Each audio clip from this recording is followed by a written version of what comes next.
Hi class, today we're going to start section 4.2, which is on the natural exponential function.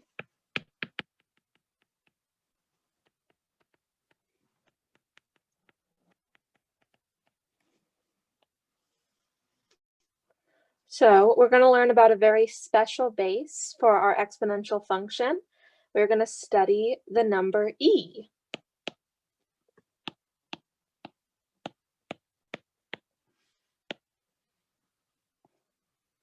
So the number e is defined as the value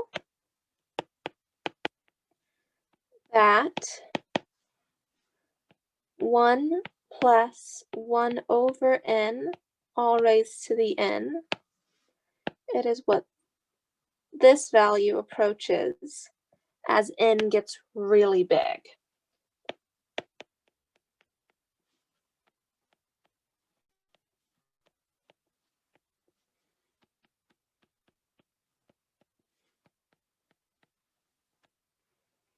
So e is an irrational number.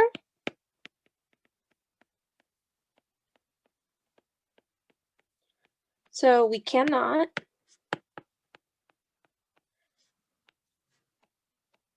write its exact value in decimal form.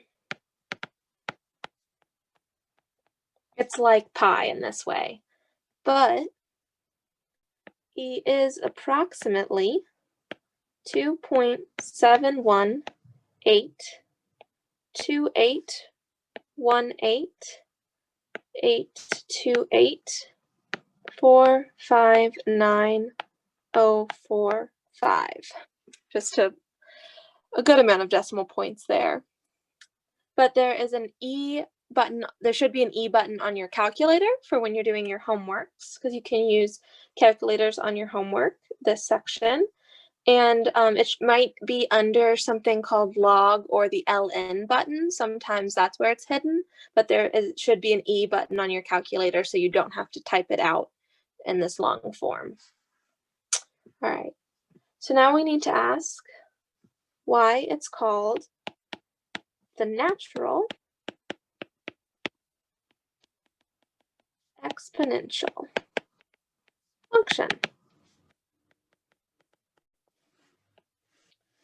So we use this fancy letter E instead of something that might seem more natural like 10, because when you exponentiate 10 to like the third power means you have 3 zeros as your output.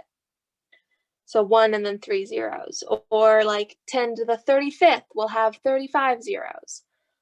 But the nice thing about E is that it actually is just a really clean number to work with when you are modeling or when you have like some really nasty formulas, but that will give you a good result. E tends to be our best choice.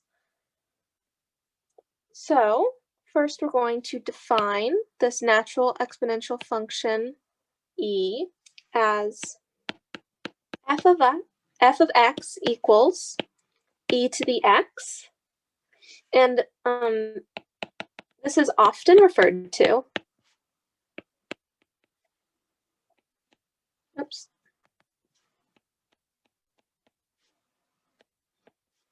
as the exponential function.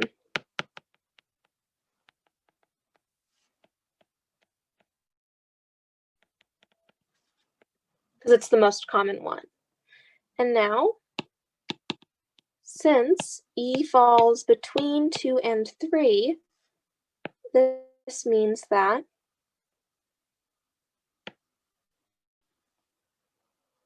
our graphs, so this is 3 to the x, and this is 2 to the x, then this graph here, this will be e to the x. So the graph will fall between the graphs of 3 to the x and 2 to the x. All right.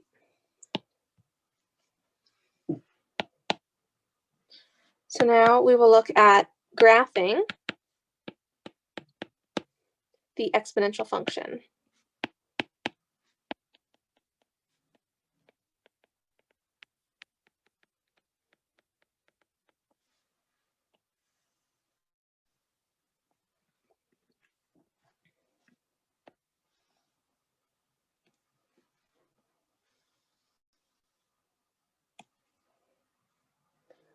So if we take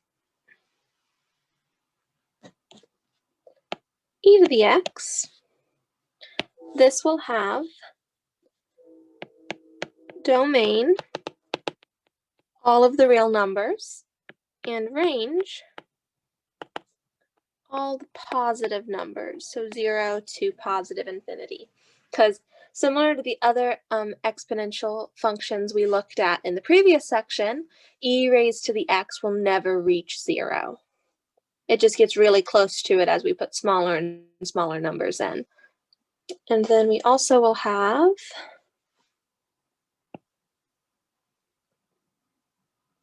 this function here, which is e to the negative x. So as you can see, these graphs are very similar. It's just been rotated around this y-axis. That's what the negative x does, because e to the x is also the same as 1 over e to the x. So, and this will have the same domain and range as our normal exponential, just e to the x. And then all the graph transitions or transformations. I'm not sure if y'all can hear the train in the background, but it's very loud for me right now. But all the graph transformations from the previous section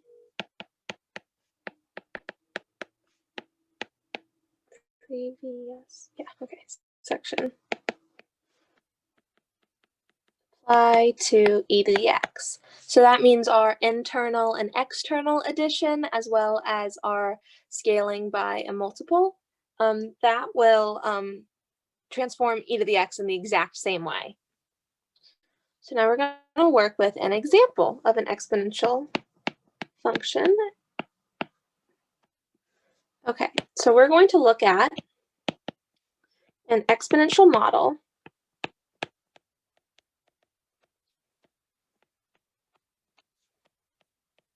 for the spread of a virus, which seems pretty fitting right now. So if we take an infectious disease and it begins to spread,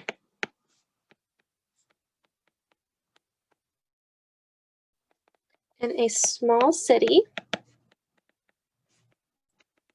with population 10,000,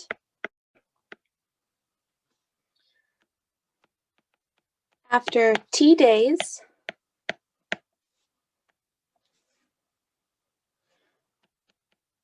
the number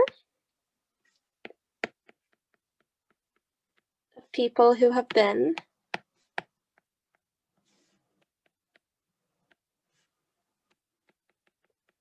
exposed is modeled by the following equation.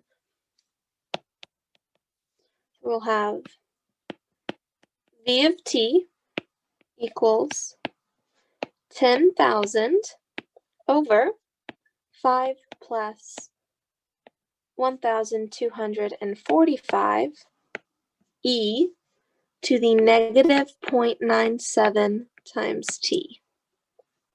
So y'all will never be asked to produce an equation like this. You don't have the background in math to come up with something like this on the spot. It takes a lot of work to come up with one of these equations. So you will often be just given an equation like this, and you need to know how to use this formula to get data that we'd like. So we're going to first look at how many infected people are there initially. And initially means at time t equals 0. And then the second thing we're going to find is the number of infected people after 1 day, 2 days, and 5 days. Again, we're using this equation here. That's kind of fun. Okay. So if we're just starting with A, we're going to use this equation. So we're going to take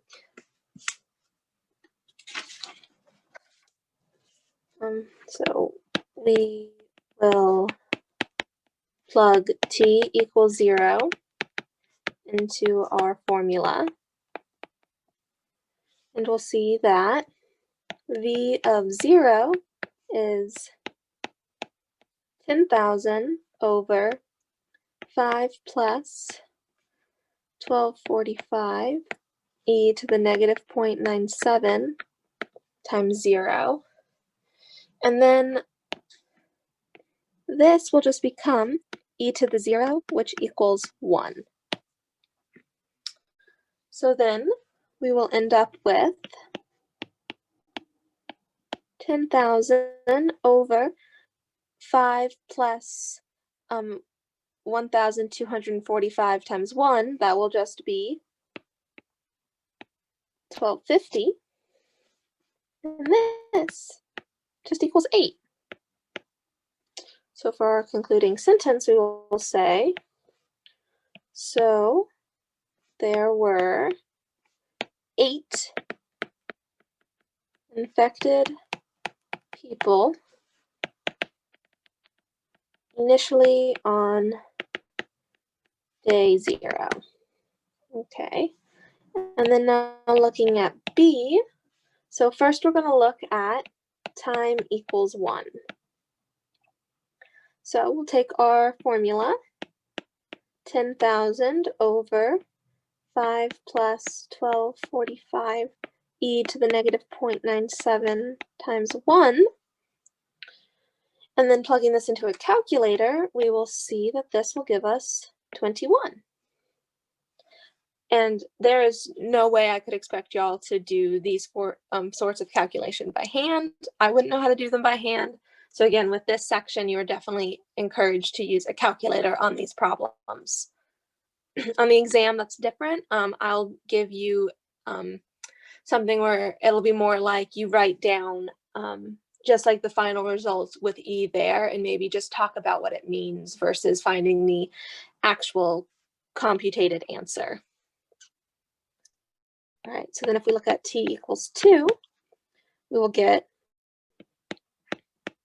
10,000 over 5 plus 1245 e to the negative 0.97 times 2.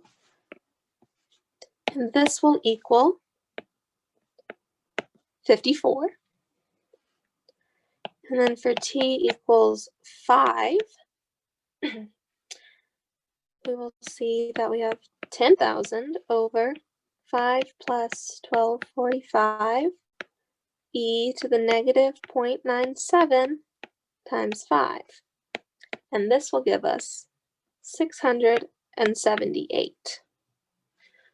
All right, so this is how we would use, if given a modeling formula, like this one up here, we could use this formula to find different data points.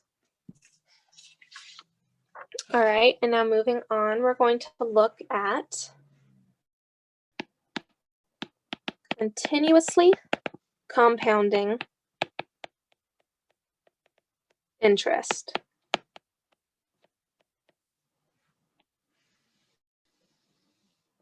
So last section, we saw that if interest increases as we it increases as we increase the amount we compound it per year. So what happens if we increase the amount we compound indefinitely? So first, let's recall that our compound interest formula is a to the t p 1 plus r over n times nt. So this is our compound interest formula. So now we're going to make a little substitution. We're going to let m equal n over r. So then, if we have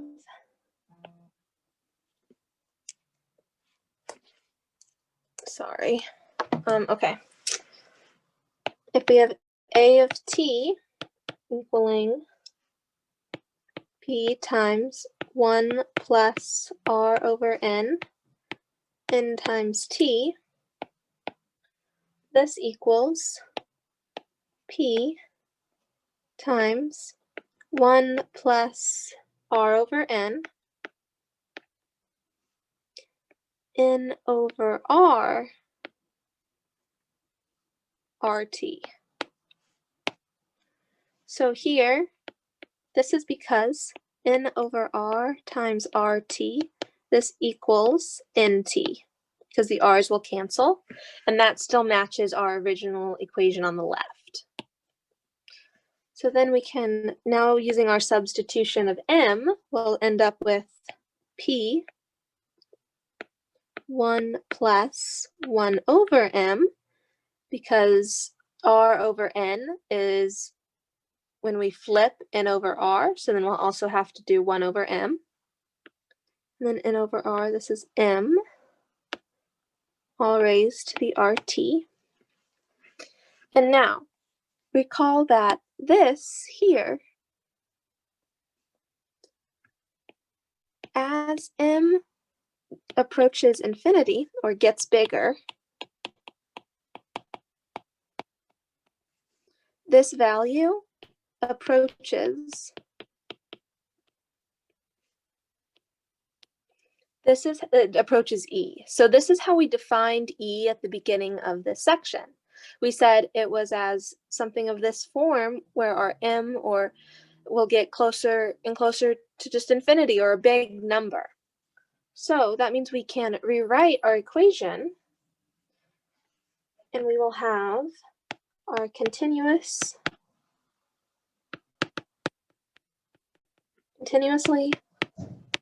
compounded interest formula is calculated by the formula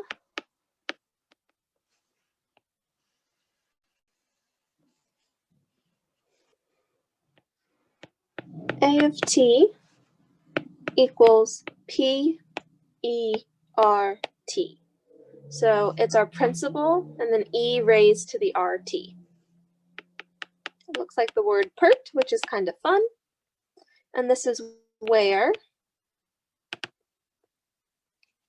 first, I'm going to box this in red because this is really important. I'm not sure why it doesn't include this bit.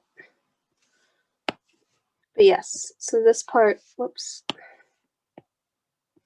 This formula is really important, and this is where A of t is the amount after t years, P is the principal, or the original amount, original or initial amount.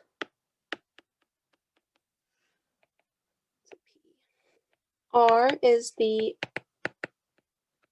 interest rate per year, and T is the number of years.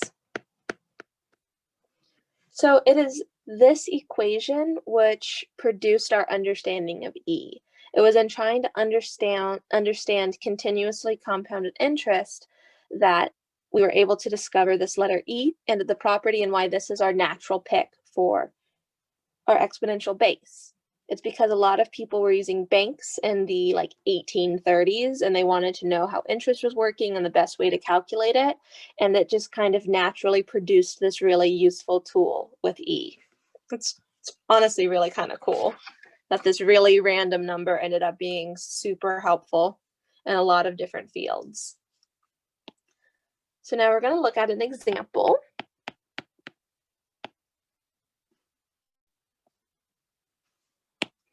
So we're going to find the amount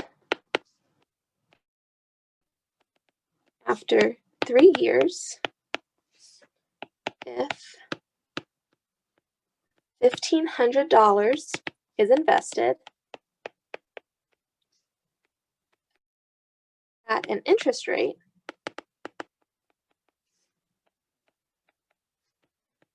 of 12% per year, compounded continuously. So this is a key part of this problem. So in our previous section, we had when it was compounded either annually or semi-annually, quarterly, monthly, daily.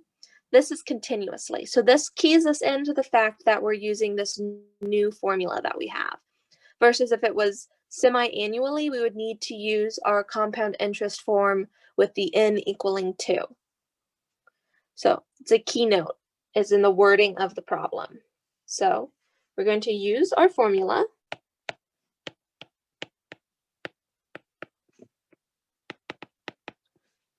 With P equaling 1,500, R equaling 0.12, and T equaling 3.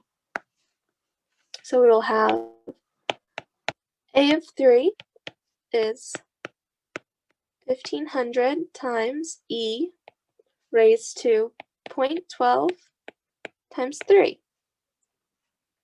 And using a calculator, we will see that this becomes 2,149.99. So now to find how much was made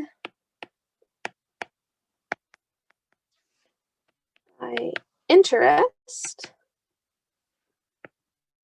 we will take A of 3 and subtract our principal. Wait, I'm spelling principal wrong.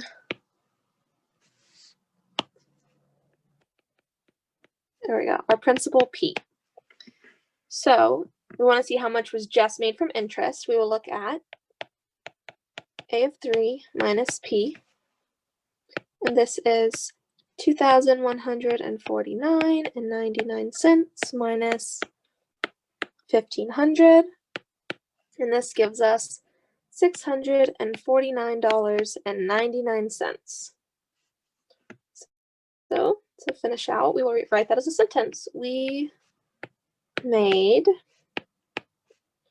$649.99 from interest